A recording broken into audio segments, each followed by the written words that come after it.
few 100 million more like me, just trying to keep it free. Yeah. Rick Roberts starts right now. And good afternoon, 2:03 the time. Glad you're along. Oh man, you've had 24 hours now to digest the president's speech. His speech was moving. It was reasonable. It was bipartisan, and by all accounts, it seemed to work. One of the instant polls found that 75% of viewers approved of Trump's speech, while only 25% disapproved. Those who approved, obviously, the larger portion, Republicans, 97% approved of the speech. 72% of independents, they approved the speech. Even 43% of Democrats. That's not bad for a president that before the speech only had a 38% approval rating. Bottom line, Trump won over a lot of Americans with his State of the Union address, at least for that particular evening. He's got an opening. The question is, what's he going to do with it? This president, in his first year, has been way, way too successful to be this unpopular. Think about that for a second. I mean, when it comes to jobs, the infrastructure, bringing corporations back, tax relief, he's been extremely successful, but remains extremely unpopular. I'm not sure what he's going to do with it. I think all of us are sitting here wondering, will that FISA memo be released in the next couple of hours while we're on the air? He said he wanted to release it. They said it could be as early as today. As a matter of fact, I heard a report about an hour ago, and everybody's checking their watch on Capitol Hill, trying to figure out when the next shoe's going to drop. As a matter of fact, the FBI chief said he may quit if it's released, which makes me think Trump has already seen it. It was on his desk before he did the State of the Union, but he didn't want to read it or get into it before his speech. Afterward, his aides say, yeah, I'm going to release it. And again, as early as today. The memo is not an indictment of the FBI, Justice Department, or even the Mueller investigation, but it's got some pretty scary things in it. If you care about the sanctity, security, and sovereignty of a nation and the people that live within our borders. The FBI, now see, this is what I don't understand. I reported to you 2 days ago. An FBI operative and someone from the FBI's legal team reviewed the memo and said they could not find any inaccuracies. Those were their words. After complete review by two members of the FBI, they found nothing that was inaccurate. Well, now the FBI is saying they have grave concerns. Well, wait a minute. First, it was fine. Now it's not fine. Man, there's nobody in Washington, D.C. on either side of the aisle that can get their ducks in a row. It's first the FBI says we reviewed it. It's fine. Now they're saying we have grave concerns. All right, well, release it. We might as well get something else in the mix. You guys have been, chasing ghosts under the bed on this Russia thing for what? The better part of a year. You still have no evidence on that. FBI officials say they were satisfied. Intel for the Democrats, they need to make some changes to the memo. I'm not going to trust anything that comes out. The FBI, their association, FBI has an association. We're working together to make sure the information released to the public is accurate. Well, now the FBI chief say he may quit if the memo's released. Well, was that a threat? No, don't inform the American people. If you do, I'm going to quit. Oh, okay. Yeah, you need a box. Need some help emptying the drawers. What? Look, there is nobody that's indispensable. Nobody. I don't care who you are or what you do. There is always someone that can replace you, or me, or anybody else. And government is no exception. There's a line a mile long for government jobs. But see, once you get them, you never lose them. That's why they're so popular. We're going to keep an eye on this for the next couple of hours, because Trump, being Trump, could just walk out and say, "Somebody give me a Coke. Would you give me a Coke?" Yeah, give me one of those Big Macs too. And oh, by the way, here's the memo. Go ahead and release it. That's just Trump. That's what he does, and that's fine with me. Fine with me. I'm so sick of everybody investigating everybody else. I don't believe anything anybody says. Whether it's the Mueller investigation or anything, it doesn't, after a while, you can only beat that horse so long. He's either going to lay down or buck you off, one or the other. But that's what happens.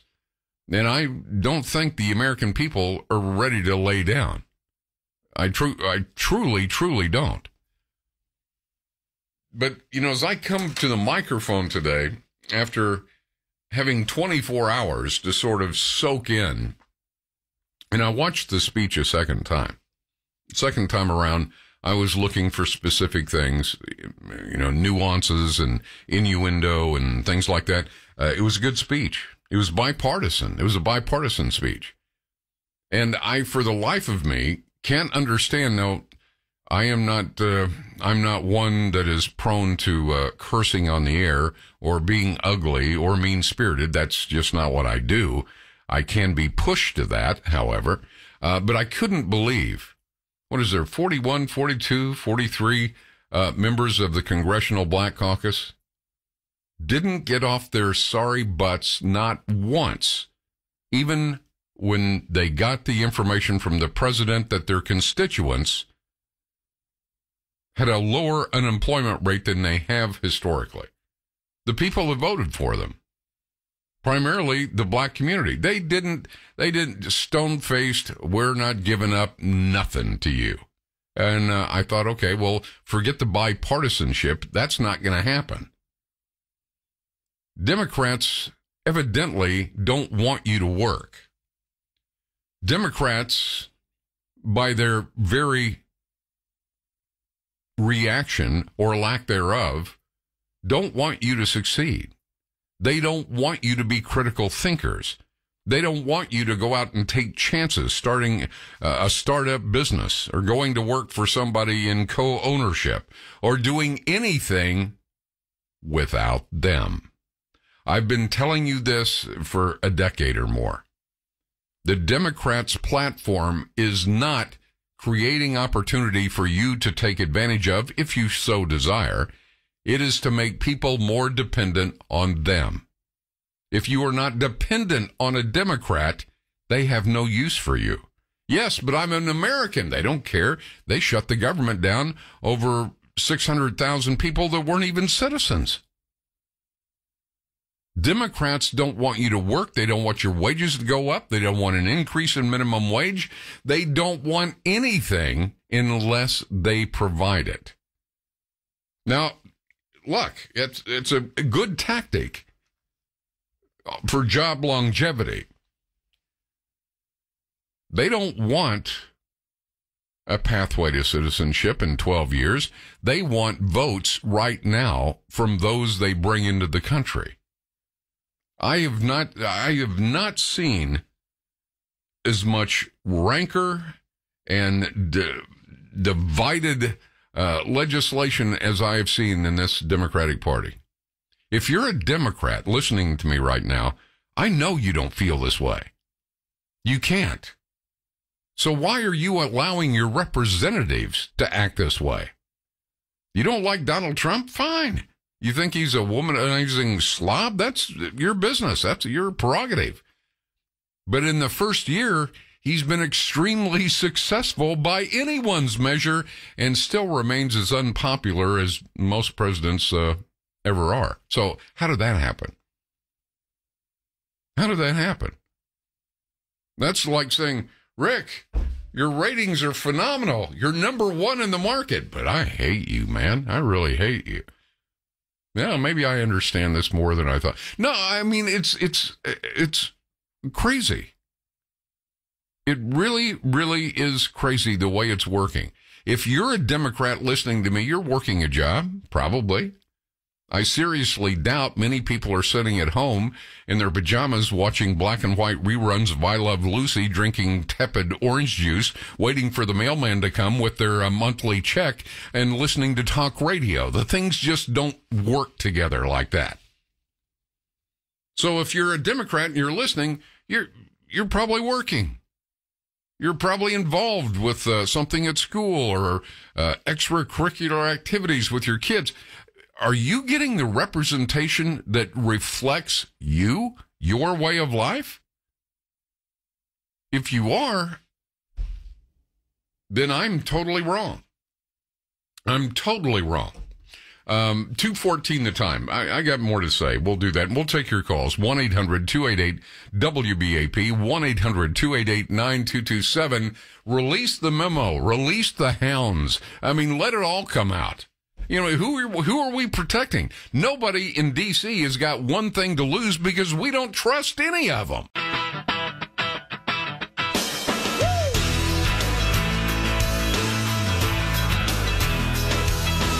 All right, 2:19 the time. I'm Rick Roberts. This is the Court of Public Opinion, your voice.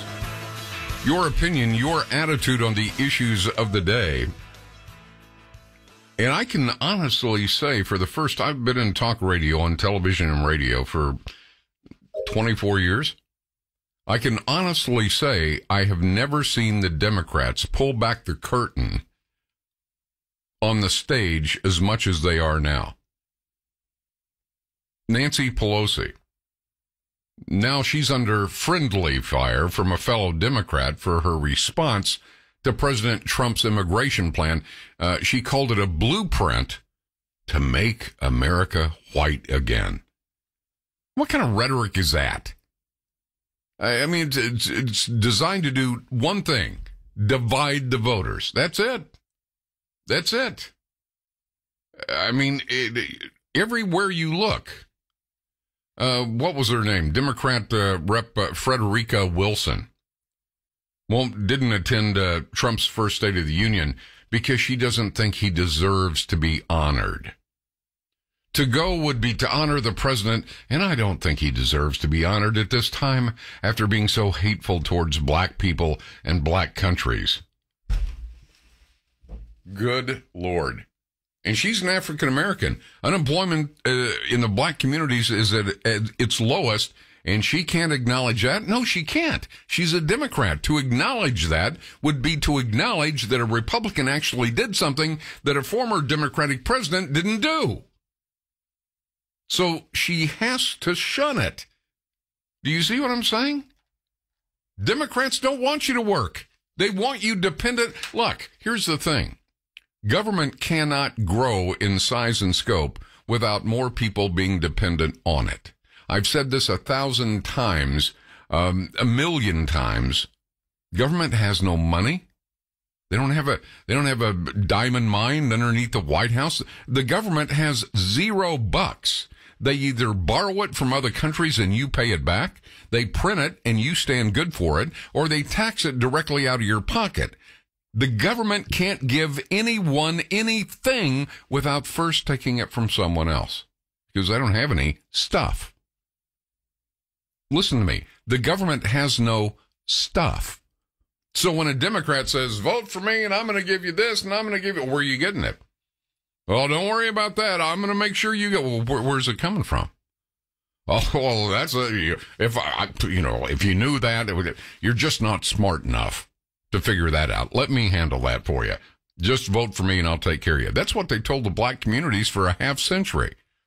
Don't vote for Republicans. You'll end up back in shackles. Vote for us. We'll take care of you. We'll pull you out of despair. We'll pull you out of poverty. They haven't done anything. You know, if Jesse Jackson and Al Sharpton and Shabazz and all the rest, if they want to do something, Hook up with CASA.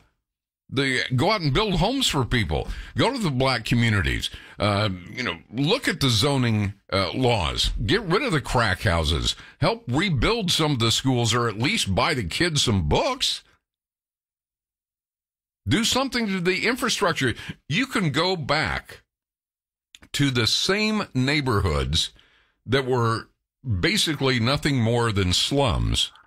You can go back to them today. They're exactly what they were 10 years ago, 20 years ago.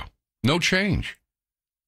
It's like the activist said, you want to give us $15 an hour for minimum wage?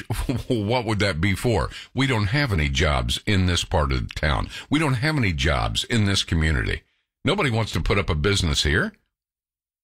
Crime runs rampant, and every time somebody gets taken down, we don't talk about the fact that a store owner was almost robbed, but for the police intervening and taking care of it, no, it's a white cop on a black, the story, and the Democrats push that. They continually push that to try and divide us. You do understand, right? This politically speaking, all they're trying to do is divide us. If you're black, I'm white, we're supposed to not like each other, or at least mistrust each other, according to the Democrats. If you're black and I'm white and he's Hispanic and he's Asian and he's whatever, we're not supposed to hang out. We can't have a sparkling beverage together because we have to be divided. That's the only way their platform makes any sense to anyone. The bottom line is the Democrats are the racist. Always have been. And I prove it if you go to WBAP.com, go to shows, then go to Rick Roberts. You'll get my what's it called, the podcast page. Scroll all the way to the bottom, and I give you the history of Republicans, Democrats, and racism post-Civil War. The Democrats are the racist party, period. Continually screaming that they're not doesn't make it so. I'll put it to you this way. Democrats on the Hill, I don't know about you individually if you're a Democrat, but Democrats in the nation's capital want you, if you're black, they want you to be chained to the political plantation. That's what they want. They want you chained to the political plantation. Don't ask what, don't ask why. We'll take care of everything. Just vote for us. I'm not ranting and raving because I'm upset. I'm just saying, man, it's time to wake up and smell the coffee. Don't you see what's going on politically? I mean, you and I can have a difference of opinion on just about anything politically. But I want you to do well. And you hopefully want me to do well. Democrats don't want anybody to do well because then they become irrelevant. So I guess in summation, I can say, if you want to be continually chained to a political plantation, vote for a Democrat.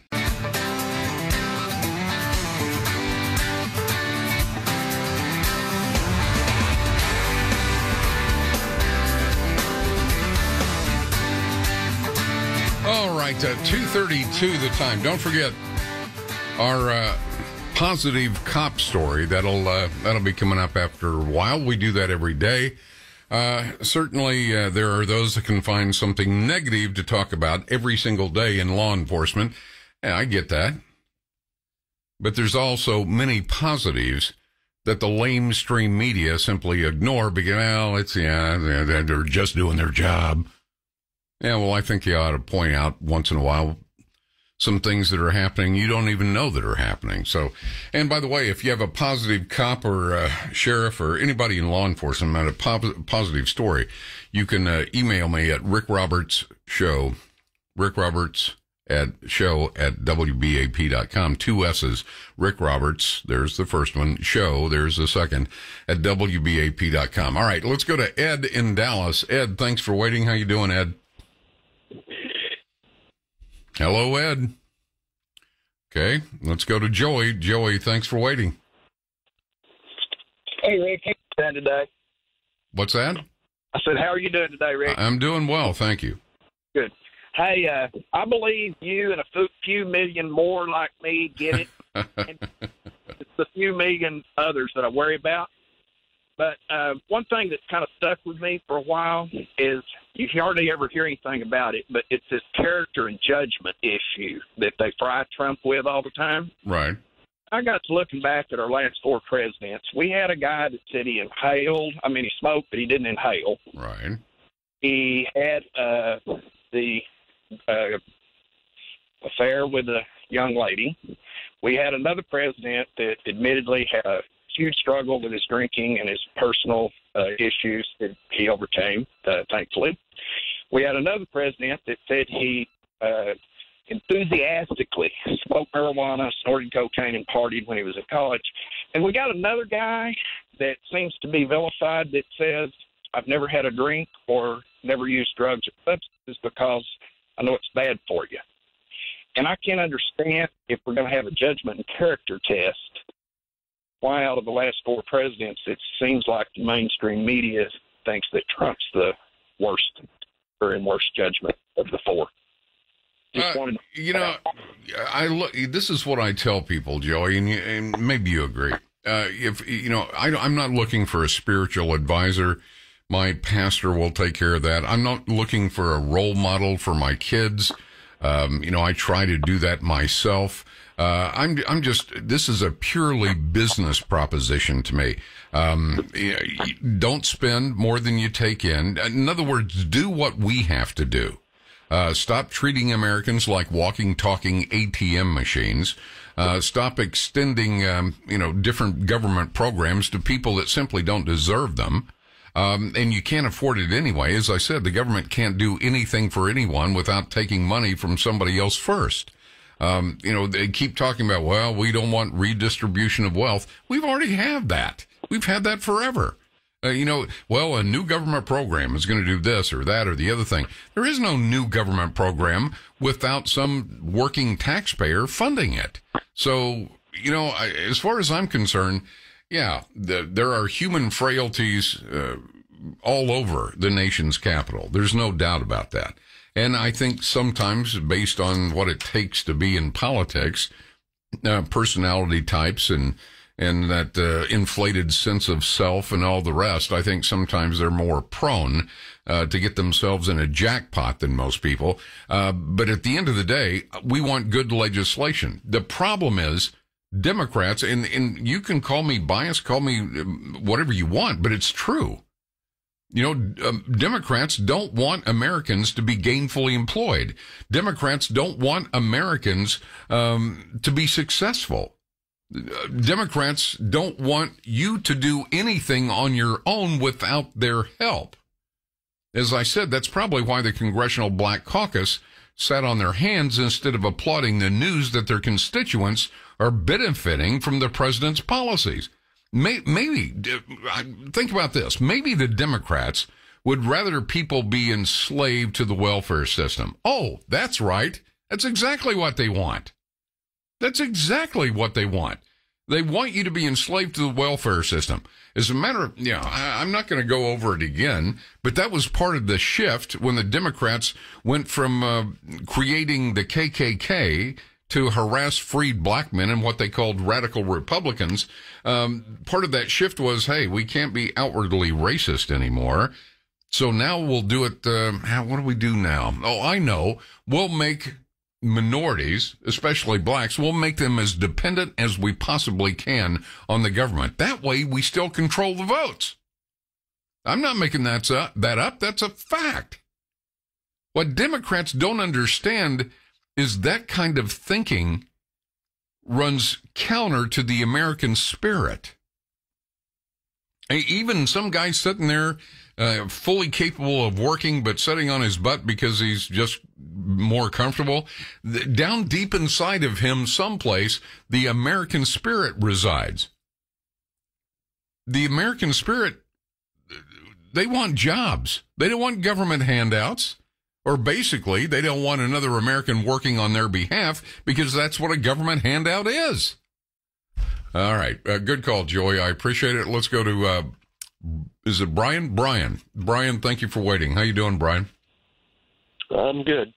Rick, I mean, the media to me right now is to the point where it's so just frustrating. I guess I'm like you. I have to look at other things because I'm one of these people that tries to judge what I'm leaving out or not hearing from one source. So I'll look at C-SPAN, I'll look at MSNBC and CNN and Fox and try and put it all together and figure out what's really going on. Right. And I just saw something on MSNBC that just absolutely ticked me off. It was clear that this whole memo thing is a huge deal and that it's just driving CNN and MSNBC crazy. And they got to the point where they had someone on named Mika Oyang, and they introduced her as a staffer for Devin Nunes. And then they also basically the announcer or the host, the anchor, basically said, "Oh, you worked with Devin Nunes." All right, that was one of her quotes when she's talking to her. Then later on they said, "Is this the same man you worked with?" Well, what she was saying just didn't sound right to me, and so I looked her up. She's never worked with or for Devin Nunes. She's basically worked for Ted Kennedy, for Pat Schroeder, for Ehoff, or Eshoo, for all these different Democrats. But apparently she was a staffer for the Intel Committee, and they're trying to portray her and make it sound like she's actually someone that worked for Devin Nunes to make it sound like he's gone crazy or something. Right. Because right. At the end she said, "I find his behavior baffling." Right? And so this is how dishonest the media is they get these people in there, they portray them as being like former staffers of someone, making it sound like, the guy's gone crazy. And in fact, you find out later, all I had to do is just look her up on the internet, and I saw, she's a Democrat. She's always been a Democrat. She's always worked for a Democrat. And they basically just try and totally lie to you. No, and it's just you're frustrating. Right. Well, that's why the lamestream media is just about as popular as Congress, the do-nothing Congress. I mean, nobody trusts the media anymore, and rightfully so. I mean, is there not a way that we could do something different where we could have, say, something that has to be certified as actual news? I mean, we don't need Pravda, right? We also don't need something that is so left or so right and that basically it has no resemblance to news. We need something, an agency that can actually look at something and say yes, and obviously out of the power, so it can't just be judged whoever it is, but something that has an actual meaning where when it says news, you're actually getting the news, and it's not some biased, mouthpiece for the state or for one party or the other. I know a lot of Americans that are really looking for that now, and basically it doesn't seem like it exists anymore. Well, it's tough. If there's anyone listening that wants to go out and buy a network, I'll be happy to chime in whenever you need me. But I don't think that's going to happen. I had the occasion to have Walter Cronkite in my studio. He had initially come in for a 15-minute, I think it was I think it was the last book he wrote, I'm not sure. Anyway, he came in studio. He was supposed to be there for 15 minutes. And, I don't carry the water for anybody. I didn't agree with most of Mr. Cronkite's political positions, and I didn't suck up to him. We just had a conversation about everything. And he ended up staying for an hour and a half. I mean, he asked me during break, "Do you mind if I stay?" Walter Cronkite. Of course you can stay. But he said, there is no news. It's all entertainment based now. News went away a long time ago. Now the networks, even the news gathering agencies are trying to outdo each other with entertainment based product. I don't want entertainment. If I want entertainment based products, I'll watch a poodle dancing in a skirt. If I want the news, I just want the who, what, when, and where. That's it. That's all I want. If you want to give me some entertainment someplace, fine, but segregate it from the news. I guess from a purely cynical political perspective, the Democratic strategy of making blacks dependent on government, it's been extremely effective. You know, people go back and forth. LBJ, he held up civil rights. That guy took care of us. Well, LBJ knew exactly what he was doing. African Americans routinely vote well over 90% for Democrats for fear that Republicans will cut their government benefits and welfare programs. And what's the result? Before LBJ's Great Society welfare programs, the black illegitimacy rate was as low as 23%. Now it's over 72%. Now, LBJ knew what he was doing. He knew exactly what he was doing. In the 60s, the Democratic Party changed its strategy for dealing with African Americans thanks to earlier Republican initiatives on civil rights and blatant racial oppression. That was no longer a viable political option for the Democrats. They had to do something. You know, whereas before that time, Southern Democrats had overtly and proudly segregated and terrorized blacks. The National Democratic Party decided instead to be more subtle. Get them as dependent on government as possible. As Lyndon Baines Johnson so eloquently put it in a famous moment that was chronicled by his biographer for posterity, what did LBJ say? LBJ said, I'll have those N-word voting for Democrats for the next 200 years. And at that very same time, Democrats started a persistent campaign of lies and innuendo, falsely equating any opposition to the welfare state with racism. If you're against welfare, you're racist. Well, wait a minute. There's more white people on welfare than black. Doesn't matter. You're racist. You know, you think about it. Washington, D.C. is another city that's been dominated by liberal Democrats for decades. It spends more per capita on students than almost any other city in the world. Not in the United States, the world. Yet it's got some of the worst academic achievement anywhere. And it's a drug-infested hellhole. You only have to go about 6 blocks north of the Capitol and you see what I'm talking about. You know, I'm not picking on Barack Obama, but he wouldn't dream of sending his daughters to the D.C. public schools. But he wanted to make sure that those schools are good enough for everyone else. So what did he do? Nothing. As a matter of fact, he killed a popular effective school voucher program, killing any hopes for poor black families trapped in those dysfunctional schools to get out. He was tied at the hip to the teachers' unions, evidently. And that was more important than poor black families, I guess. You know, a strong argument could also be made that Democrats supporting their perpetual affirmative action is racist. It is, after all, the antithesis of what Martin Luther King's dream of a colorblind society was. Not only is it reverse racism, but it's based on the premise that African Americans are not able to compete in the free market on a level playing field, and that's ridiculous. In other words, it's based on the notion of white supremacy, albeit benevolent white supremacy, rather than the openly hostile white supremacy of the pre-60s. So the next time someone claims that Republicans are racist and Democrats aren't, don't fall for it. It's not true. Look at the facts, not a talking point from some Democratic hack trying to get your vote when it recorded a 5.6% increase. When we were digging out of the recession. That's incredible. Nothing to see here. Nothing to see here. Be sure and file for those welfare benefits. Yeah, the economy's not doing anything. 5%. That's just nuts. Mitch in McKinney. Mitch, thanks for waiting. How you doing, Mitch? I'm doing good. How about you? I'm doing well, thank you. I'm just going to make this real quick. I think the Democrats have known about, you know, of course, they knew they broke the law. They knew everything. That's why this whole Russian investigation, when they couldn't find anything, and they kept on pushing and pushing and pushing, like, oh, my God, we got to find something or there's people going to go to jail. You know what?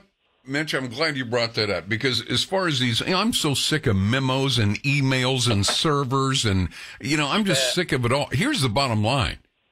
Republicans release the memo unedited. I don't want to see American people, they won't understand that. Let's redact that. Well, they couldn't understand that. Let's redact. Just let me see the memo in its non-edited form, and then let me see the Democrat response and see how big a liars they are. Not only that, but I'd like to see what the papers before the memo, the stuff that they were talking about before. There's other stuff that, this memo's rather small. It's not like it's a, 3,000-page document or nothing. Well, they're not talking about that. Instead, the media is talking, Bush said it was the most watched State of the Union in history. Actually, it was Bush in 2003, but that's what they're camped on. The president said something that wasn't right. What did it apply to? How many people watched the State of the Union? Oh, okay. You know what? I'm going to sleep like a baby tonight. It's not going to keep me tossing and turning. Why don't you go on to some news? Some real news. Release the memo. Release both of them. Put them up there. Let the American people see what their tax dollars are paying for. Oh, man. What, too much, you think? Do I need to be hosed down a little bit? That's a new catch and release. That's what it is. New catch and release. If you can catch him, all right. 1-800-288-WBAP, 1-800-288-9227. That's the number in the court of public opinion. Your voice, your opinion, your attitude on the issues of the day. I'm sorry, Democrats, if you want to argue with me, you got to have something to cite. You got to have some facts. You got to have some figures. You can't just sit there. Well, it felt like, I don't care what it feels like.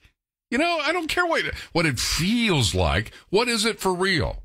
What are the facts? What's the foundation? What information are you citing from?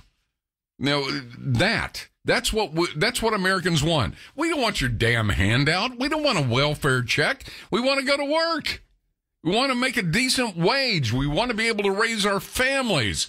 We don't care about your government programs that keep you in your 3 martini lunches at the Capitol Grill across from the Heritage Foundation. We don't care about that. We want real jobs, not some facade you're using come election time and the midterms are coming up. Don't think we don't know about that. Either do something, Democrat or Republican, this is for both of you. Either do something or pack your damn bags. Well, I know there's got to be a few 100 million more like me, just trying to keep it free. Yeah. Rick Roberts starts right now. All right, 3:04 the time. Sorry, I'm getting my energy tea in front of me. I had like 50 people email me wanting to know what this tea was about. It's I don't know, how do you say YOGI? Yogi? Is that it? Yeah. Sweet tangerine energy tea. After I had this, I got really sick, couldn't breathe, went to the hospital and said, hey, I can't breathe, man. What's going on? Am I getting, emphysema or something? Because I used to smoke. I don't smoke anymore. I said, no, you're not. You don't have emphysema. You're having a heart attack. So, long story short, don't drink as much coffee as I used to. I replaced it with this Yogi energy tea, and it gives you the same kind of jolt without all the caffeine, and you don't crash. It's nice. It's mellow. You know what I mean? It sounds like a new ad that you're talking about right now. No, not at all. No? Okay. No, it's I'm sure they don't need me advertising for them, but we can try. It's great stuff. It's good stuff. So when you're feeling, man, I just can't get going, take that. All right, let's get to your calls. 1-800. What are you laughing at? No, it's not an advertiser. I know. It's just funny. It's really good stuff. I trust you. All right. Trey in Dallas. Trey, thanks for waiting. How you doing, Trey? Super, Rick. Thank you very much for this forum. And after all this talk about the memo, I could use some of the energy tea myself. I'm telling you, it'll work. We have the same thing happening in the city of Dallas. I realize that the Confederate statues are gone, but I petitioned the city of Dallas to see the bids and the winning contract, along with 21 other people. The city of Dallas is fighting releasing that information. Ken Paxton's office contacted me and ruled basically in everyone that petitioned for that's favor, ordering the city to release that information. Well, I got a letter from Sonny Tripp, a city attorney, saying that they are suing Ken Paxton's office because they feel that some of that information is privileged. Well, Why? What's privileged about it? Why would that be privileged? That's the question that I have, and I'm sure that some of the other 21 people that petition the city are listening to this show, and I urge them to contact Ken Paxton's office and be there in Austin when this suit happens or when this lawsuit happens. I can't for the life of me see what the city of Dallas is trying to hide. Okay, now what is it? Okay, let's be specific now. What is it you are specifically asking for? I wanted to see all the bids and the winning contract for the removal of the Confederate statues. I realize the statues are gone, but I want to see where my tax money went. Okay, I got you. That makes sense. So what kind of pushback? I mean, that's all you're trying to figure out, right? That's all that I'm trying to figure out. And the city of Dallas claimed that some of that information was privileged. On what basis? Privileged on what basis? That it was departmental communications, a lot of legal maneuvering, basically. Were they sealed bids? Is that what part of the problem was? No, sir, it was not. Some of it was privileged communication between the Parks Department and the City Council, or, I've gotten probably 4 letters from the City of Dallas, and they're just stonewalling, much like this memo that the FBI is trying to keep. The FBI thing, I think, is probably a bit more serious at its core than, who won the bid to take down the statue and move it away. Well, the bids that the city sent me were in the $40,000 to $50,000 range, and the winning bid was $400 and something thousand. That's 10 times. I just want to see if something underhanded was happening. Well, wait a minute. Wait a minute. They're saying it costs $400,000. Now, which statue are we talking about? The Robert E. Lee statues. The Robert E. Lee statue. The one where he's sitting on his horse, the Traveler. Exactly. And there's another, I think, Confederate soldier on a horse behind him? Exactly right. Okay. They say it took $400,000 to... Well, that's news stories that I had seen put the amount at the statue removal in that neighborhood. I thought, okay, no, I'm playing devil's advocate for a second. I thought, and I don't remember the tally because so much stuff I stick in my head every day. I thought the final tally was for the removal and the storage. You're saying now it has nothing to do with storage. It was just the removal. Well, that may very well be that it was removal and storage. But let's see the bids. Let's have clear and transparent what the city of Dallas is doing with our money. David, call over there. It's what time is it? 3:09. Call over there to the city council. Ask somebody if they'll. I'm not going to ambush them. I'm not going to beat them up. I just want to ask the question. Okay. I'll see what I can do, Trey. Hey, thank you very much, Rick. Thank you for this forum. Okay, I appreciate it very, very much. Bye-bye. Let's go to Ed in Dallas. Ed, thanks for waiting. Ed, how you doing? Hello, Ed. No worse for the wear. Let's see if I'm no worse for the wear. Let's see if we can do this again. Okay. All right. The parallel that I want to draw between the Democrats that we have today are like Yasser Arafat and the Palestinians trying to deal with the Israelis. The Israelis at one time put everything on the table for Yasser Arafat and the Palestinians. Said, yeah, we'll give you this, we'll give you this, we'll give you this, we'll give you absolutely everything that you want. Just quit firing missiles at us and we'll have peace. And what did Yasser Arafat and the Palestinians do? They walked away from the table and said, no, that's not good enough. We can't do that. We can't do that. It's the same thing with the Democrats. It's the same thing with libs. They will take and take and take and take and take and take and take, and even if you offer them everything, it's not good enough. They still have to be the victim. They still have to play the victim. It is a mental disorder. It's just craziness with these guys. It's another issue. What did you think of the speech? Oh, I'm going to ask you 2 questions. So, first, what did you think of the speech itself? It spoke plain American English, constitutional English. Something you could understand. Absolutely. Okay, now what did you think of the Democrats' response, or lack thereof, in the chamber? What did you think of that? They didn't get credit for what was going on, ergo they had to sit on their hands. Well, and also the other thing is that they hate this country so much, and it's Barack Obama said, we are going to fundamentally change this country. When you want to fundamentally change something, that means you want to destroy the way it is and create something else. So you want to destroy the Constitution, you want to destroy the Declaration of Independence, you want to destroy everything that makes this country great, that people want to die to try to get in this country for, and they get into something like Venezuela or Cuba or North Korea or something like that. That's not what this country is about, and that's what those people are about. It's insanity. Now, as far as insanity is concerned, just go off on a little tangent here. When we're talking about government spending, I had some person talking about, well, the government does this and the government can do that. And I said, what product does the government produce that you purchase from them voluntarily? And he could not name. And I said, I'll give you 20 minutes to think of it. And he couldn't think of one thing. And I said, other than minted coins, what one product do you purchase from the United States government voluntarily in order for the government to create a profit? And he couldn't do it. And I said, that's absolutely correct. The government does not create profit. The government takes profit. That's what you need to get through your thick freaking skull. They take all of our money through taxes, and they delegate it. So, next time you come across a lib that it talks about we need a program for this, we need a program for that, said, how does the government pay for it? The government does not produce. We Americans, through free market capitalism, we create jobs, we create income, we create money because of products that we produce.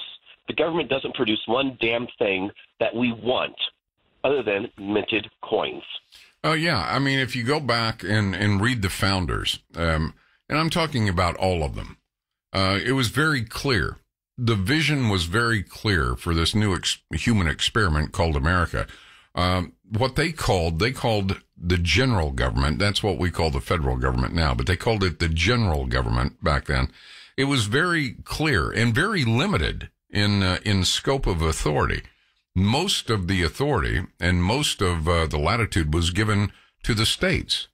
It was very, very clear that they drew up 2 circles of protection for the American people. First, the general government, and if you couldn't find relief there, and this is because they came from, they were living under a very heavy-handed, aggressive, oppressive government. They figured, well, if you don't find relief there, the second circle of protection is states' rights. And that's where we need to go back. That's where we need to be, I believe. Ed, thank you for the call. I appreciate it greatly. Hillary wrote a book. I don't know that you've read it. It's called What Happened, implying like, how come I'm not president? Well, I'll tell you exactly why when we come back, all right? I'm going to outline for you the Democratic Party as it released its platform at the Democratic National Convention, all right? I'll tell you exactly why Hillary didn't win. I'll do that next on News Talk 820 WBAP. All right, 20 minutes after the hour. Hillary wrote the book, What Happened. Well, she didn't have to write a book. I think it was obvious. The Democratic platform is what happened. Why didn't Hillary win? It's pretty simple. Like I said, the Democratic Party released its platform, and I went over it. I went over the long form. Party leaders called the ones that were left, that didn't resign in shame, called the platform aggressive and a bold vision for where America needs to move in the next 4 years. All right, this is what happened, Hillary. You came out and said, here's our platform. It's aggressive. It's a bold vision for where America needs to move in the next 4 years. It stands in stark contrast to the Republican platform. The Republican document opposed rights for transgender Americans. Do you really think the majority of Americans are thinking about what bathroom to go into? What happened? Same-sex marriage. You really think a majority of Americans are thinking about same-sex marriage? What happened? Abortions and increased restrictions on gun ownership. What happened? I'll tell you what happened. I'll give you just a thumbnail. This is the Democrats talking about why you need to vote for them and put their candidate in office. We believe unequivocally, like the majority of Americans. Well, first of all, how do they know a majority of Americans believe this? That every woman should have access to quality reproductive health care services. I believe that. But that's not what they're talking about. Which includes safe and legal abortion, regardless of where she lives, how much money she makes, or how she is insured. We believe that reproductive health, see, they're even squeamish about calling it what it is. Abortion? Oh, it's reproductive health, Rick. Oh, okay. Reproductive health is core to women's, men's, and young people's health and well-being. Okay, that's a throwaway line. That means nothing about this subject. We will continue to stand up to Republican efforts to defund Planned Parenthood health centers, which provide critical health services to millions of people. All right. What happened? Guns.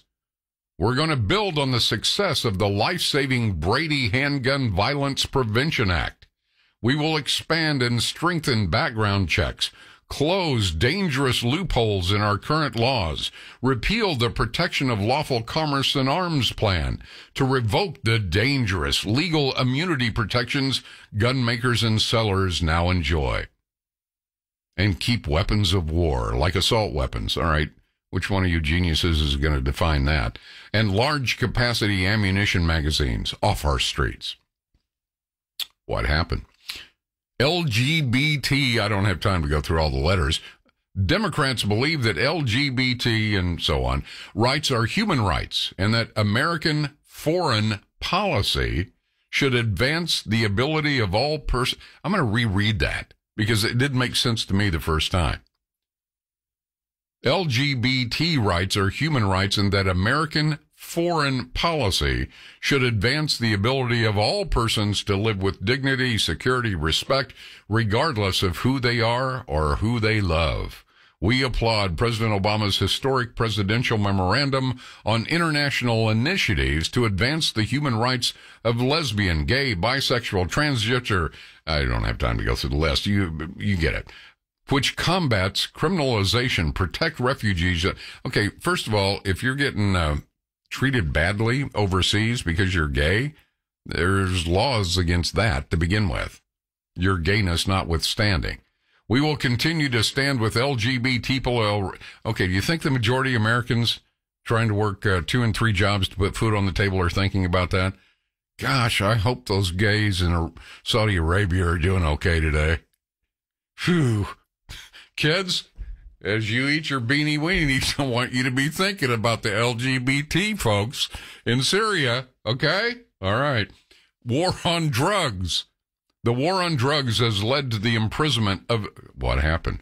The war on drugs has led to the imprisonment of millions of Americans, disproportionately people of color. Without reducing drug use, whenever possible, Democrats will prioritize prevention and treatment over incarceration when tackling addiction and substance use disorder. Oh, here's a good one. Like this one. Here we go. Kids, finish with your beanie weenie. Got some beefaroni cooking. Here we go. Immigration. Democrats believe we need to urgently fix our broken immigration system. Okay, let me stop right there. Trump has given them what they want. All he's asking in return is let's have some border security. But what happened? Democrats believe we need to urgently fix our broken immigration system, which tears families apart and keeps workers in. Wait a minute. If you go out and commit a crime and you're a parent and they send you to the big house, are you going to use that on me? You can't send me to prison? I only stole 47 cars. Besides that, I've got 2 kids. You're tearing our family apart. Yeah, it doesn't work then either. Create a path to citizenship for law-abiding families who are here making a better life for their families and contributing to their communities and our country. We should repeal the 3-year, 10-year, and permanent bars, which often force persons in mixed status families into the heartbreaking dilemma of either pursuing a green card by leaving the country and their loved ones behind or remaining in the shadows. We will work with Congress. Oh, great. See, we're in the shadows. There's no light, and he dropped his bowl of beanie weenie. Okay, all right.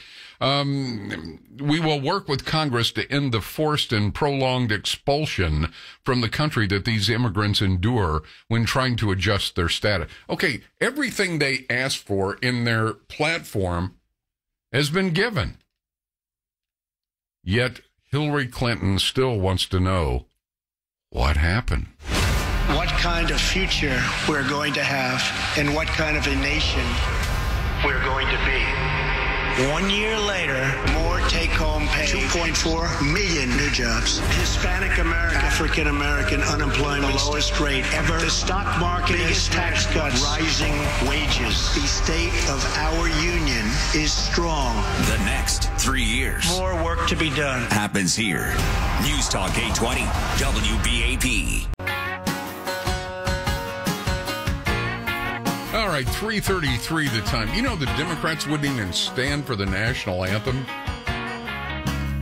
It had been hilarious to watch them all get up and take a knee.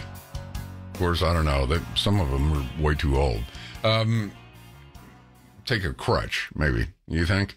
That's another thing. And this goes for both sides of the aisle. If you've been in D.C. since God invented dirt, you need to go home. Somebody said during the break, Rick, you sound aggravated today. You sound, no, I'm not aggravated, but all of a sudden, the State of the Union, the optics of the State of the Union hit home with me. We got the midterms coming up, and it hit home to me. Democrats are enemies of the state. They don't want you to work. They don't want the country to work. They don't want your business to thrive. They don't want your kids educated unless they do it.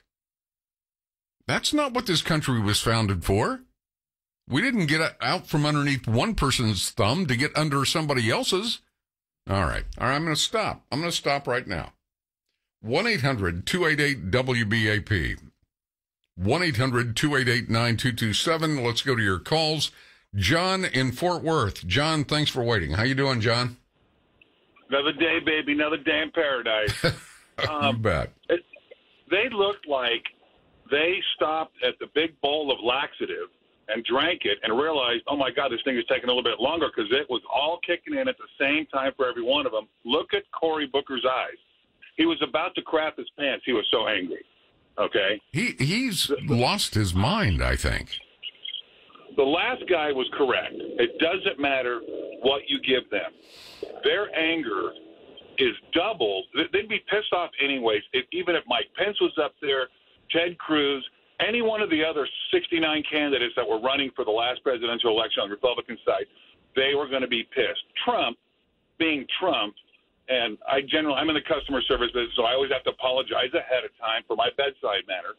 But his bedside manner is so bad that it's doubly pissed him off. But it doesn't matter who would have been there. They're not in charge. And we'd be knee-deep in single-payer right now. We'd be knee-deep in further debt, less growth.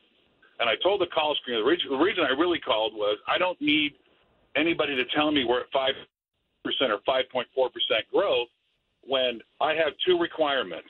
And I'm paying more to start, to know nothing about the swimming pool business. 2 requirements: be 21 and have a valid driver's license. I will start you at more than the minimum wage that the Democrats have given people in San Francisco, which you can barely afford to live there anyways, at double that. And I can't get anybody because they're all working. And I know the Democrats want to control wages. What I've had to do, and many other employers, is you got to pay people more. Wages start going up because I can't find anybody qualified. And the crew that I got now, I don't need them going anywhere else. So guess what? They get a little bit more, and incentives and a company truck and everything I can do to keep employment. You know what? Okay. You know what you just described? You just described a free market. Oh my God! Did I? Yes. The way the country was founded, you mean, 200 some odd years ago? Yes, that's a free market system. What are you, nuts? So what would it mean? So now, if I did it the Democrats' way, I would only have to pay $15 an hour because there seems to be their magic number. Right. That's all I would have to. And those that couldn't live on it would just sit home and collect a check. Right. Problem is that's not enough, Mr. and Mrs. Democrat. It's not enough to get employment right now because thanks, Donald Trump, for making a white-hot economy, I can't find help. Yeah. So you're going to do what you have to do to keep your business running, to keep profit at a certain level. Yeah, and you're going to have to bump people a few bucks here and there, and that's the way the free market system works. Well, exactly. And at the same time, they've got to take care of my customers, and that's not easy when you can't find help. They don't want to hear that. They demand you come out. They demand excellence.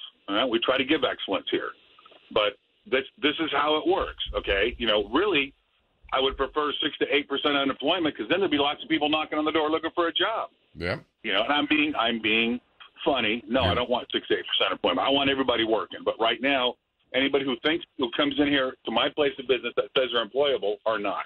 Yep. Because there's nobody left. We're at 100% unemployment, pretty much. Well, there should be plenty of those lower tier jobs for what, 1, 2, 3 million illegals. Where are they? Show up. We're in Fort Worth on Cantrell Sansom Road. All right. At this point, anybody, Well, John, you want to put a call out for potential employees? Is that what you want to do? Purier Custom Pools, 2200 Cantrell Sansom and Blue Mound, beautiful Fort Worth, Texas. All right, and anybody show up. And you're looking for taking applications. Okay, what's the name of the company again? Purier Custom Pools. All right. Now, if you get your employees, you got to give me a call back and let me know. Absolutely, I'll throw you back a little something. Well, I can't do that, but I want to hear about it. John, I appreciate the call very much. Let's go to Hank in Arlington. Hank, thanks for waiting. How you doing, Hank? Hey, not bad. How are you? I'm good. Hey, I just wanted to bring up, not too long ago, there was a guy named Snowden that revealed that the federal government was spying on everybody. Oh, yeah. His phones, they're keeping all that stuff. He went to hide in Russia to get away from them. And now we find out that the FBI has been sneaking around on the elections. And I imagine that 4-page memo they're going to reveal is going to solidify that.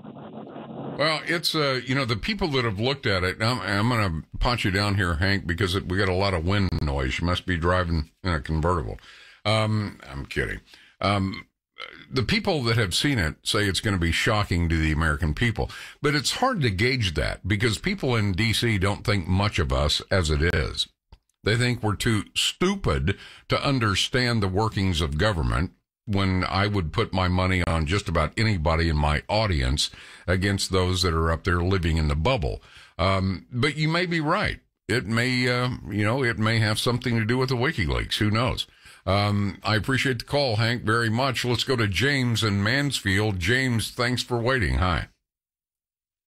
How are you doing today? I'm doing good. Yeah. I'm kind of fired up and embarrassed about what happened at the State of the Union the other night. Those two couples that lost their two daughters to the MS-13 gang, and the black politicians sat on their behinds. Didn't even get up to respect those people. That was the congressional. James, that was the Congressional Black Caucus. I know. They're full of crap. You know, they didn't even respect their own. You mean to tell me you're now for illegal immigrants over your own people? You know, I'm kind of upset right now because I'm from the days, I can remember the for colored only signs. I remember those days. And to hear the president talk about black unemployment down to its lowest level ever, and these idiots don't even acknowledge that. You know, black people ought to stop voting for the Democrats. I'm telling you. They are. And keep on doing it. Get rid of all of these fools. You're right, on both sides of the aisle. All these old knuckleheads need to leave. But it hurt me to my heart to see those people there, their daughters killed by illegal immigrants, and these idiots won't even acknowledge that. I will, you know, I've mentioned it several times, and maybe too much, but, you know, the Congressional Black Caucus, they were wearing, and forgive me, I forget the name of it. It's an African print. I know. Yes, I know what you mean. Okay. Well, they wore that in protest of Trump, and that's fine. You know, I get that. But, you know, the two families that lost their daughters to MS-13 gangs, they were black families. There was a national anthem for everybody. They didn't stand. They didn't clap for anybody on anything. One last thing is, how come they vote for more abortion clinics in their neighborhood and don't try to get any plants with jobs to come to their neighborhood? Okay, James, you need to be talking to Congress right now, because the Democrats have been promising the black communities, we're going to bring jobs back, we're going to increase the minimum wage, we're going to, you know, take care of the infrastructure, we're going to prop up the schools. I mean, there's not even books enough for the students in the black neighborhoods, and all they've got out of it so far is abortion on demand and increase in minimum wage for jobs that aren't even in the black community. Yeah, my wife is a school teacher, and she spends her money to buy supplies for her students, and they're worried about spending money taking down a statue. What kind of stupidity is that? It is. That don't even make common sense. Like my grandfather used to say, they don't have enough sense to put a bell on a buzzer. Let me do this, James. Let me put an open request out, if I may, because we're talking to what James is talking about. The mayor of Dallas, Rawlings, in his politically correct, free to be you and me type way, he figured out he'd get rid of all racist images and quiet some of the naysayers by removing all the statues that had anything to do with the Confederacy, because after all, the Confederacy, they owned slaves. All right. You know, symbolism is one thing. Substance is something else. I'll tell you what, when you get enough books and supplies in those communities, primarily black communities, where students have enough supplies and books where they can learn something, where they can go to school like every other kid and get the same quality of education. They can safely walk down the street. The infrastructure, the street lights have been replaced. The crack houses have been torn down. When you do that, then come talk to me about spending city money on removing statues. Oh, thank you. Man, somebody got some sense. That's a good thing. Somebody got some sense. I mean, these schools don't even have enough teachers. They don't have custodians in these schools. This is a mess. And they talking about bringing down a freaking statue, and our own children can't go to school and learn properly. That is stupid. That you need to vote. You need to go beat on these city councilmen's doors, man. I don't care what color you are. You know, white Democrat or black Democrat. I'm an equal opportunity Democrat hater at this point. You know, this is crazy. It is. You're right. I mean, at the end of the day, you know, I would challenge Mayor Rawlings, please, you don't even have to come in studio. You know, drop a dime, or I'll call you. Tell me how you believe removing a statue is going to better help a child in the black community over giving him books and supplies and safe streets and a safe home at night to sleep in. Tell me exactly how it is the statue's going to help out with that. I'm sorry, James. When I talk about it, it upsets me because it's so obvious that political correctness has basically paralyzed this city. I'm great. I appreciate you giving me time to talk to you. I really do. James, I appreciate the call. Look forward to the next one, 3:46 the time. I'm Rick Roberts, News Talk, 820 WBAP. It's with you, the court of public opinion, your voice, your opinion, your attitude on the issues of the day. And, of course, if you miss part of a show or an hour or whatever, you can go to WBAP.com, go to shows. There's a drop down, hit Rick Roberts, and that's the podcast page. Every hour of every show for the last year and a half is there, I think. And then if you go scroll all the way to the bottom, you'll see the standalone pieces, the Moderate Muslim by Bridget Gabriel, the black activist no longer voting for Democrats, the history of Democrats, Republicans, and racism. It's all there for you. So, that way you can catch up if you so choose. I told you I would stay on top of this memo thing. And as of, just about 45 minutes ago, the White House has said they will probably tell Congress tomorrow that President Donald Trump has approved the formally, they know obviously, but they will formally tell Congress tomorrow that President Trump has approved the public release of the congressional memo alleging FBI bias against Trump and his campaign, likely, they say, without redactions. That's where they take a black marker and mark through what they don't want you to see. He says he wants to release it in its entirety. That came in about 45 minutes ago, along with we have had the last couple of days to look at it to make sure it doesn't give away too much in terms of classification. And right now, I think we'll tell Congress probably tomorrow, Friday, that the president is okay with it. The official was talking to reporters on Air Force One as Trump was returning to Washington after speaking at a Republican retreat in West Virginia. You heard about the train crash, right? The train that crashed in, it was a trash truck, killed one of the guys in the truck. And I guess a couple of congressmen were bounced around. I got a bruise on my elbow. I got, I'm in concussion protocol and all the rest, which I found, I don't know, kind of unsettling. Yeah, it was quite a jolt. It was, whoa. Well, what about the guy in the trash truck, for crying out loud? But that's not what I'm getting at.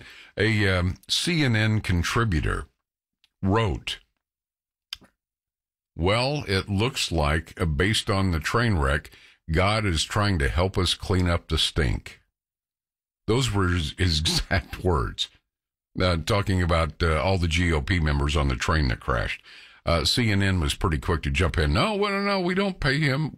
Oh, okay. So since you don't pay him, he's just a volunteer contributor. It's okay. If you paid him, it wouldn't be okay. All right, now digress.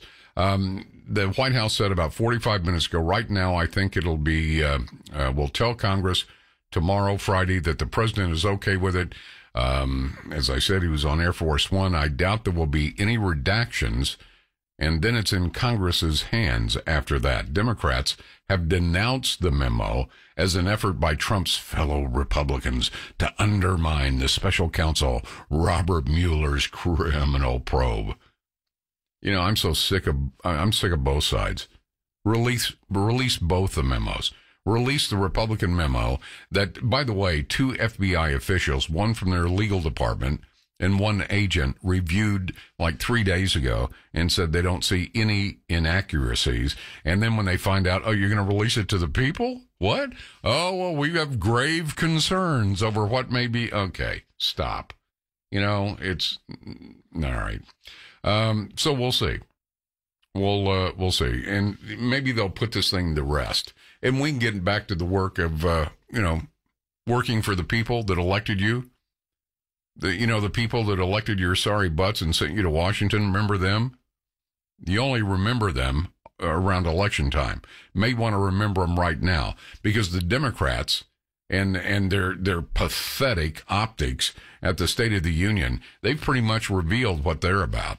They're not about America. They're not about Americans. They're not even about illegals unless they can vote. I mean, I'm sorry. Democrats let it out of the bag.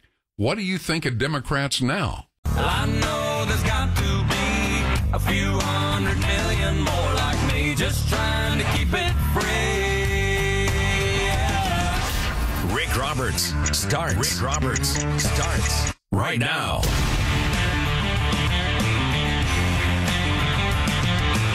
Okay, I got to give you this.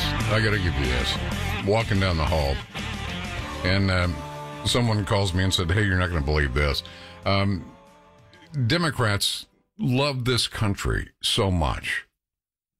They are so passionate about this country and her future, and the future that all that live within her borders.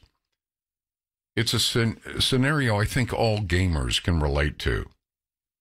You're really into a game, maybe rescuing Princess Peach in Super Mario Brothers, or maybe you're stopping your family from drowning in The Sims, but then you've got to stop gaming and go to work or listen to a State of the Union speech. Well, one Democratic congresswoman has come up with a solution. Just keep gaming. Representative Brenda Lawrence, a Democrat from Michigan, was caught doing exactly that. As a matter of fact, I'm looking at a picture of her looking at her phone during the president's State of the Union speech. She's playing Candy Crush. Candy Crush Saga. Well, I mean, who can blame her, right? She's a Democrat. You got a Republican up there talking about security, sanctity, sovereignty of a nation, people going to work, people's children being cut down by illegal gang members. One guy on crutches walking for 2 years to try and achieve freedom. You got I know it's peripheral stuff, but man, I'm into Candy Crush right now. Okay. Well, that's cute. But how long is it going to... And then the guy next to her, he's texting. I mean, if you look at this picture, it's hysterical. It would be funny if it weren't so sad. Let's go to... No wonder they didn't stand up for anything. They're playing Candy Crush. Bruce in Fort Worth. Bruce, thanks for waiting. How you doing, Bruce? I'm doing all right. How you doing, Rick? I'm good. Well, my first deal is to your a listener named James. I think some of his facts were really wrong. But either way, he was trying to get his point across, and that's it. He sees the statue as a thing. It's not about the statue, and everybody needs to understand that. It's not about statues. It's the substance in the statue. I can care if any statue keep coming down. But, Rick, my deal is really target to you. Okay, say that again. Hold on. No, just say again, because I couldn't understand what you said. I said that about the statue, he was really wrong. I mean, he talks about the statue and stuff like that, and he really can't speak with any black neighborhoods because he doesn't understand black. But I'm saying my really question is to you. Oh, okay. You have a platform. Yeah. You have a great platform. A lot of people listen to you. I tell my friends, too, they're not going to call you, but I say, hey, if you want to know that racism is still alive and well, not that you're racist, but you just listen to some of the people who come on there. But I'm going to tell you this. We got to stop dividing this country. Me and you talked about this the first time I called you. And if you call yourself a conservative, a conservative, independent conservative. Right, correct. Okay. If CNN and Fox News and MSNBC, are they going to stay split, and they talk about one-sided things, then you can't let them influence you to do the same thing as talking about one-sided. You got to give the same opportunity to the other side as you do to the other side. Well, Bruce, you're about Democrats. Bruce, you're on the air. You were not screened out. You were not screened out because you possibly disagree. So I let all sides on, but I'm a talk show host. I'm not a journalist. There's a huge difference between a talk show host and a journalist. One is supposed to give you the who, what, when, and where, without editorial comment, without bias. this. Now, good luck trying to find that in the news game these days, but that's what they're supposed to do. I'm opinion driven, and everything I say is based on my opinion. But I don't screen people that disagree out, or you wouldn't be on the air. Well, yeah, I understand that. I don't know, but I'm just saying, when you start talking, and even like this State of the Union, I looked at the whole State of the Union, listened to every bit of it. Listen to every bit of it. But It didn't change my opinion not one bit. You know, and I don't want nothing bad to happen. Don't just hate the man and all that. But let's get to the bottom of all facts. Okay, well, this was, you know, I'm not trying to explain the caller, but what I was talking about with that, we've got Mayor Rawlings that is so politically correct. I'm sure he checks with 3 or 4 people before he gets out of bed to decide what to wear. What I was talking about, if they really paid $400,000, that's almost $500,000. If they paid $400,000 to remove a statue and then store it someplace, you tell me, what's more important for the black community? Making sure black kids have supplies and books so they can be educated, and having quality teachers and rooms that have, they don't leak from the ceiling. I mean, is that more important, or a statue that they probably don't even see? Yeah, but you know what? Black communities have all the supplies they need. It's not about that. Excuse me? Okay, no, hold on. Listen to me. Hold on, and I'll let you go. When that guy was talking, and everybody talks about, drugs, and they get the drugs out of it, that they got more abortion clinics than they got anything. They just had the biggest drug bust in my neighborhood, and it's all white. Okay, wait, no, let's stop with your first comment. All black schools have all the supplies and books they need. Did you really just say that? Most of the black schools got all the supplies. It's not only black schools. If there ain't no supplies, it's because parents are not buying them. Okay, Bruce, I'm way late in my break, but I'm going to ask you, hopefully, you'll follow through. Go through and do a little digging, do a little vetting, and find out what schools are performing poorly. Go through and find out. As a matter of fact, contact some of these schools. When I was at the other station in Dallas many moons ago, a bunch of skin-headed, jackbooted idiots burned down a couple black churches. Within, I guess, 3 hours of a morning show, we got enough donated material, labor, plumbing, electrical, everything to not just rebuild those 2 black churches, but a third. That's what I'm talking about. You know, let the mayor put his actions where his mouth is. You know, those statues aren't killing anybody. They haven't done anything to anybody since the 30s when they were put up. But there are a lot of minority neighborhoods that need books, that need supplies, that need things in the school. I'm sorry, Bruce.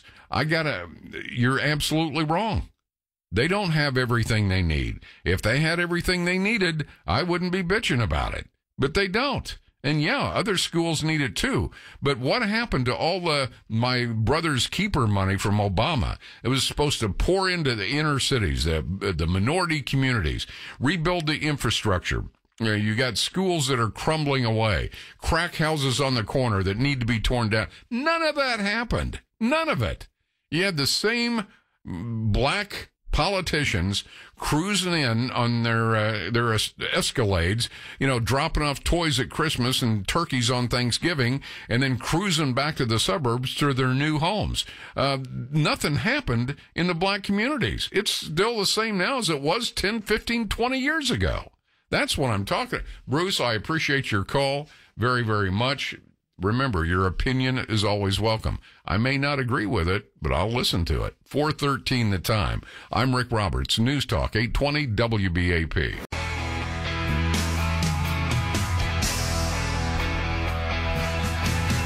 All right, 17 minutes after the hour. 4:17 the time.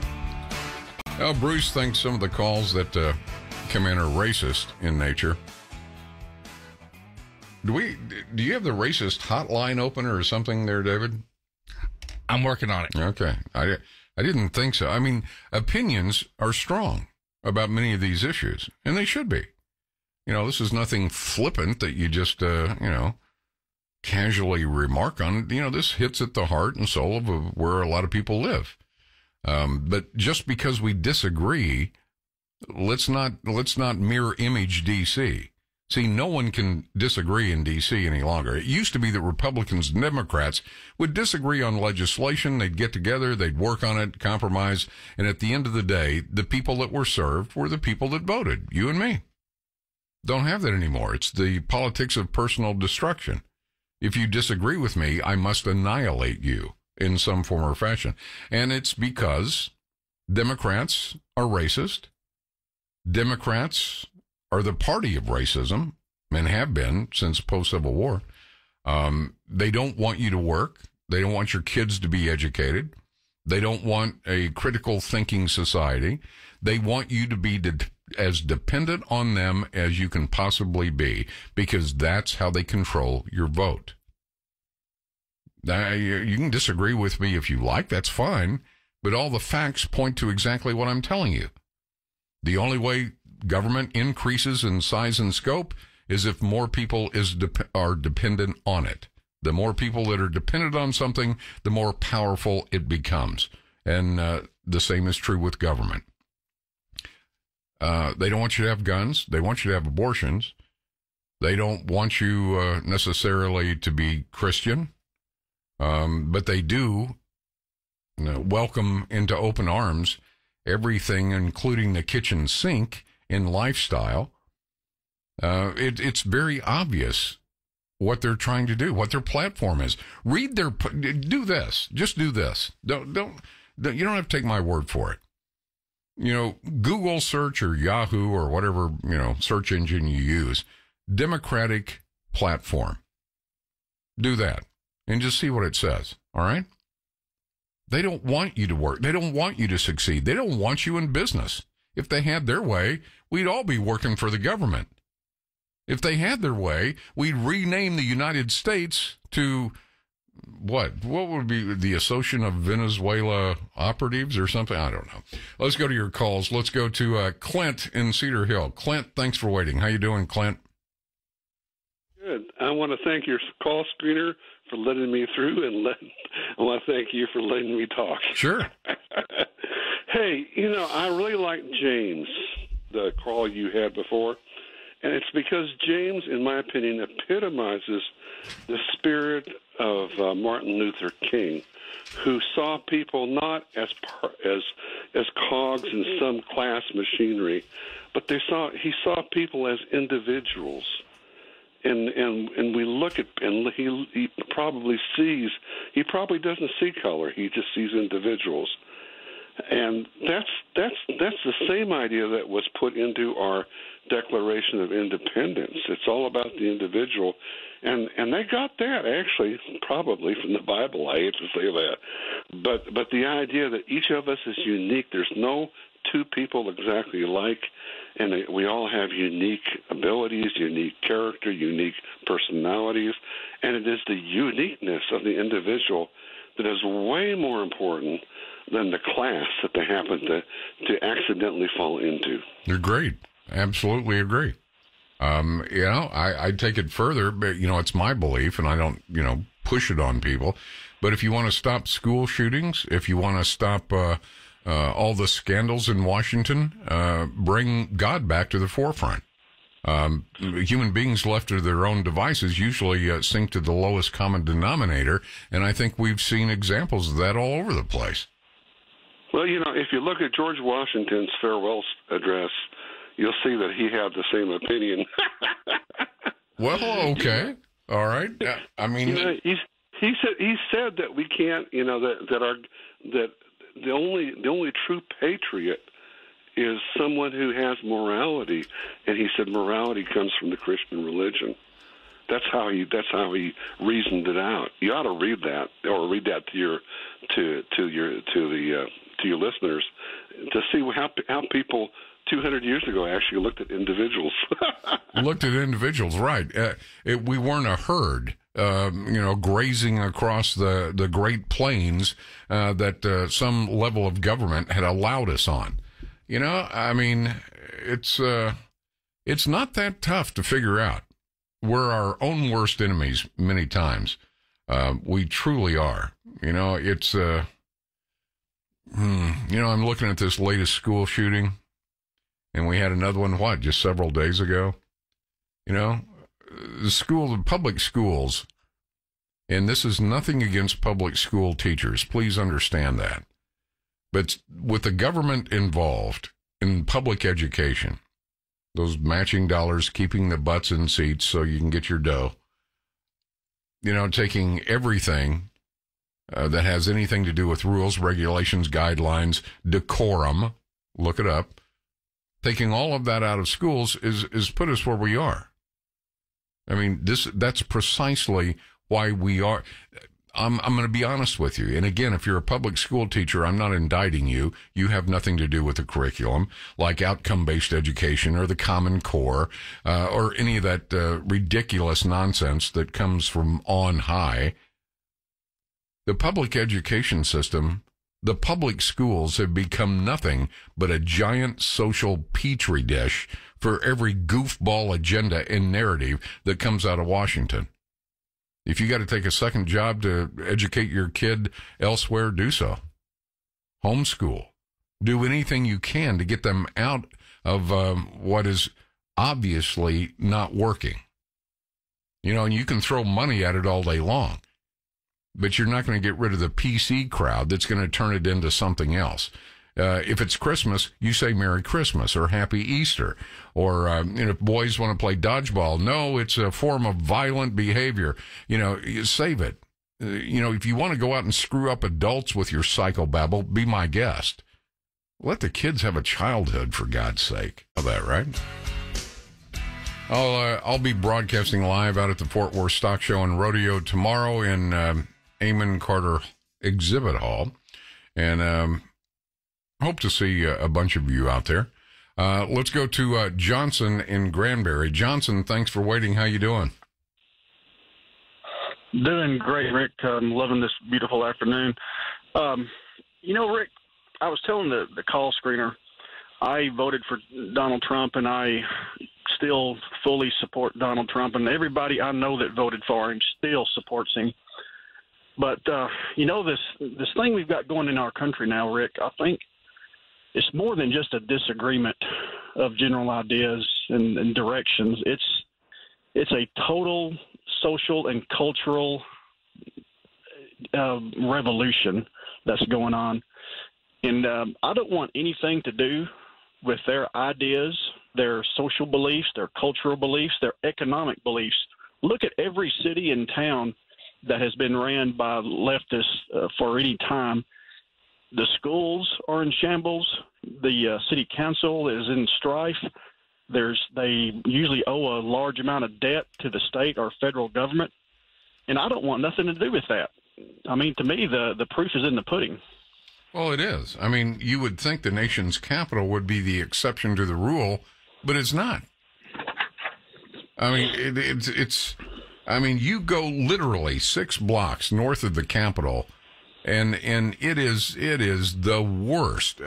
I mean, the schools are fenced off. It's horrible. And Rick, how long has it been like that? It's been that way as long as I've ever gone to D.C. And why has it not changed? Because there's no political will to change it. As long as people live in squalor, as long as there are slums, as long as there are projects, then, of course, they depend on the government. And that's what the government wants. And well, that's exactly right. And that's what Democrats want all across this nation from east to west coast. Well,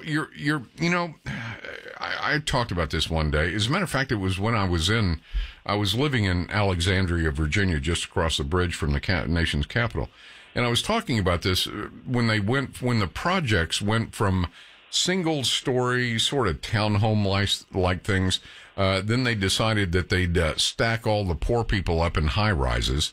That was even worse. So they went back architecturally to a different, and didn't make any difference. The buildings don't make the difference. It's where the heart and souls are, the people that are involved with trying to help others. But see, Democrats aren't trying to help those people that are in the projects. They're just enabling them so they can continue to get their vote. Well, I think many of these Democrats, they put on the mask of compassion and we are here to help you and we are your friend. But underneath that mask is not a pretty sight. These people have kept their constituents in shambles and in poverty for decades now. Yeah. And I don't want anything to do with it. And I believe we as conservatives and as Americans have a duty to fight this at every step we can. Well, you know, again, I don't try to push Christianity down people's throats. And Lord knows I'm not the poster boy for Christianity. But, I mean, look, you can't, what was their name? I can't remember her name at the State of the Union that said they're trying to push a 1950s nationalism. You know, not everything was great in the 50s or 60s or 70s. I mean, I was too young for most of that, but to remember. But there were some things that were worth hanging on to. But just like everything else, human beings have a tendency to get rid of the good with the bad. The pendulum always swings too far to the left or swings too far to the right. It never slows down in the middle where most of us live. You need rules, regulations, guidelines, parameters. Human beings, left to their own devices at the risk of being redundant, always go to the lowest common denominator, especially in politics. So, you know, we need to bring some of that stuff back. I don't see any other way around doing that. I truly don't. Let's go to Bob. Bob, thank you for waiting. How you doing, Bob? Hey, I'm doing great, and I want to make a quick. I just want to let you know where I am as far as age. I was privileged at age 10 to go to the U.S. Capitol and sit in the audience when Truman made his State of the Union message. Oh, wow. In 1949. Anyway, I would like for you to do something, and this is not the reason I called, because I'm going to get to that in a minute. I would like for you to take one program one day and give us a lesson, because I know you know it, a lesson in deductive and inductive reasoning. All right. I just think that would be valuable to the people that are listening. Anyway, to the reason that I'm really calling, the memo or the papers, whatever you want to call them, the FBI deal, I think it's really interesting that this might come out on Friday. I hope it wakes up on Monday, not Friday. And it's because I want to know, I mean, I'm kind of torn, and I want to know what you think, because I'm torn between make them sweat or go ahead and let it out. But the point is, I don't want you're never going to get the truth out of the media. Well, no, the media is going to skew it. I mean, this is kind of a unique situation, Bob. If it's a memo, everybody's going to be trying to release it, all these news gathering organizations. So it's going to be very difficult to try and mask any part of the memo. And I say the sooner the better. First of all, they're not sweating. They've already got people to cover them. They'll make their hasty exit out of D.C. and no worse for the wear and probably a little richer. So at the end of the day, hey, let it out. Let the chips fall where they may, to coin a phrase, and let the Democrats come out with their memo. I mean, you can't believe anything. It's let it all out. I'm sick of the emails, the servers, and he said, she said, and we got an investigator investigating the investigation. None of this stuff is serving the American people. Think about this for just a second. Turn on, after the show, preferably, turn on any of the cable news shows. And I want you to look for 10, 15 minutes. Doesn't matter which one, MSNBC, CNN, Fox, I don't care. Turn them on. Sit there for 10 minutes with a pen and paper. You tell me, and list the stories that they're covering. You tell me if any of that affects you. You tell me if anything they're talking about hits to your heart and soul, raising your kids, working where you work, educating your kids. You tell me if anything they're talking about has anything to do with us. I'll tell you right now, it doesn't. It's about camp building. Whose camp's bigger?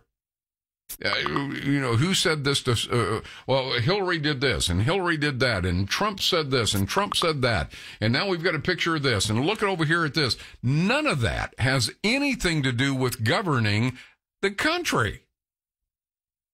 What about Mueller? What about this? What about this? What do the top 10 cities with the highest poverty rate all have in common? Anybody? Show of hands. They're all Democrat leadership. I didn't have anything to do with that. You didn't either. It's the policies. It's liberal policies. Detroit has the highest poverty rate, hasn't elected a Republican mayor since 1961. Buffalo, New York hasn't elected a Republican mayor since 54. Cincinnati, Ohio hasn't elected a Republican since 84.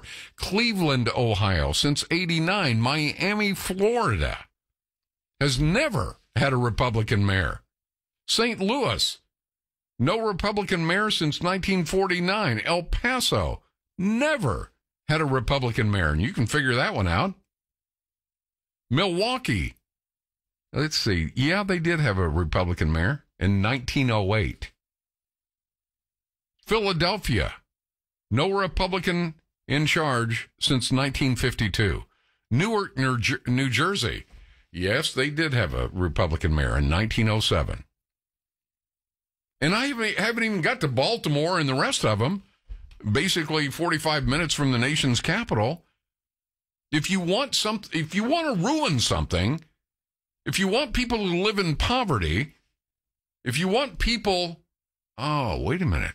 If you want people to take advantage of government programs that you're providing them, you go to democratically controlled cities where people live in the highest poverty rate and depend on government programs. And who takes care of those government programs? My mayor, my city leaders. You keep pulling that lever every election. Why? Because they have become your sustenance. They have become your way of life. They have become exactly what they intended to become, the new slave masters of the 21st century. You are now chained to the political plantation. 4:48 the time. I'm Rick Roberts. This is the Court of Public Opinion with you every day, Monday through Friday from 2 to 5 in the afternoon. Of course, broadcasting out of Dallas-Fort Worth, but heard all across the country. It's toll-free no matter where you are. 1-800-288-WBAP, 1-800-288-9227. Let's go to Dan in Plano. Dan, thanks for waiting. How you doing? Pretty good, Rick. How about yourself? I'm doing good, thank you. I guess a couple of things I was going to cover. You're familiar with the generic ballot poll? Yes. Okay, now a month ago it was 15 points in favor of the Democrats. Right.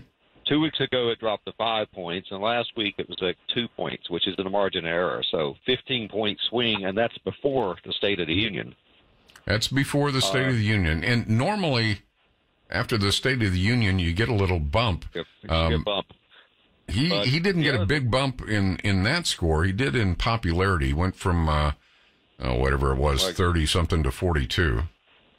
Yeah, but the other thing today, I don't know if you saw the news, the Atlanta Fed is predicting 5.6% growth in GDP. I talked about that earlier. I mean, I can remember Steve Moore and I. Steve Moore was the economist with the Heritage Foundation and all that. Steve Moore and I used to say, man, if we can get to 3.5%, we're going to blow everything out of the water. It's amazing. And he said Trump was lying if he said you ever get to 4. Yeah. But the other thing is today, the U.S., November of last year, the oil production numbers hadn't hit a 50-year high. No, I hadn't heard that. I hadn't heard that. Over 10 million a day, 10.2 million per day. That's amazing. Which means we passed Saudi Arabia and we're just behind Russia, which had 11 billion. Well, did you hear in the State of the Union, Trump said, we have ended our energy dependence, and now we will be exporting oil to the rest of the world. And now that's a bit of an exaggeration, but man, that's far and away from where we were. Well, like I said, the drill, baby, drill kind of thing, I think is actually working. Yeah, yeah. I mean, it's got to help the economy, the trade deficit, and everything else. Well, the new technology on shale oil didn't hurt either. So, I mean, I don't. Yeah, I agree. It's just that the cutting regulations, allowing pipelines to be built, all that is helping. In addition to technology. Yeah, the Democrats didn't stand for that either. I guess. No, fracking is evil. Yeah. Fracking's evil. Yeah. Oil is, Satan's spawn, and let's just continue to buy from the Saudis for the rest of our lives. The other thing is coal. You're familiar with what's called rare earth materials? Right. Which China has monopoly on. They actually found that coal has significant percentages of some of these rare earth materials, and fly ash actually has higher percentages by about 100x. Well, all I know is we're in a lot better shape than we were, a ton better shape.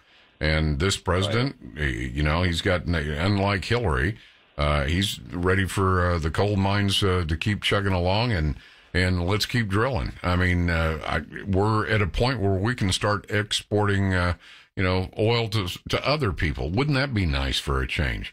Good call, Dan. I appreciate it very much. Cecilia in Dallas. Cecilia, thank you for waiting. How you doing? I'm fine. How are you today? I'm good. Good. I was just calling in to say that regarding the memo, I'm with you. Release it the sooner the better. Right. And maybe in hopes when that happens, somebody will wake up and say enough of this investigation and waste of taxpayer money that Mueller's doing. We're going in this vicious cycle, and we all know at the end of the day they're probably not going to do anything about it.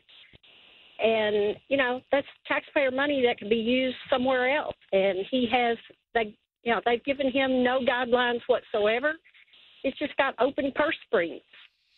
I agree with you. I agree with you. I think what they're afraid of, obviously they're afraid of the truth coming out. But more than that, it's when the memo comes out and the American people see what's really going on. Guess what? Another one of the status quo gravy trains comes to a screeching halt. So hopefully we get something good out of it. We'll just have to see. Well, I hope so. I want the Democrat memo to come out. I truly do. Because if you don't let it come out, they're all going to be saying, well, see, they don't want the other side of the story out there. Look, I think both of you are lying to some degree. Just get the memos out. We'll take a look. Stop the investigation. How much money have we spent? Is there a figure that we're aware of? How much money's been spent on this chasing ghosts around the room with the Russian investigation? How many tax dollars went to this to come up with nothing, but Russia and the Clinton Foundation evidently kind of like each other? There's nothing against Trump, nothing against his campaign, and it's been going on for the better part of the year. Okay, I got to settle down. I'm at the end of the show. Lee, don't let me get drove up like that when I've only got a minute or two left. I enjoy it, though. Well, you enjoy it. But see, I got to sit here and I got all this stuff I want to say, and I got to turn it over to Mark Levin. Except Mark's out today. Mark will have a fill-in, so stick around. I think you'll like that. Oh man, there is so much more ground to cover. Well, I'll tell you what. We'll start again tomorrow at 2, your afternoon drive. God's blessings on each and every one of you. I mean that sincerely. Whether you agree with me or not, that's always my priority. I'll see you tomorrow afternoon at 2, your afternoon drive. I'll be broadcasting live at the Fort Worth Stock Show and Rodeo, and hopefully see some of you out there. All right? All right, that's going to do it for me, Rick Roberts, on News Talk 820 WBAP.